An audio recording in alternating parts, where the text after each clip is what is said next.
Hello friends, good afternoon. आज आम चलतु जेहेतु संडे अच्छी लंच रे आम चिकेन करवा।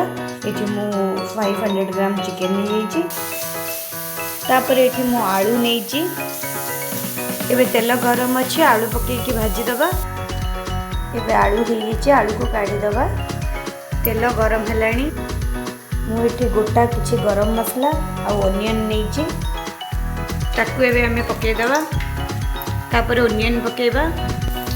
एठी हमर हेई सारी पियाज एबे आम रसुण अदा पकेबा। तापर एबे आम हल्दी गुंड पकेबा। एबे आम लंका गुंड पकेबा। एबे आम चिकेन मसला पकेबा। रखिथिबा चिकेन को पकेदबा। और कषा हो जाइए आम एबे पानी देदबा। मुझे गरम पानी यूज करिछि। और कषा हो जाइए आम एबे पानी देदबा। मुझे गरम पानी यूज करिछि। Chicken kosha ready. आपण आपको भात सहित और रुटी सहित खाईपर। जदि आपण ए वीडियोटा आपन को भल लगी ताले लाइक शेयर सब्सक्राइब करने को जमा भी भूलिए। Thank you, bye bye.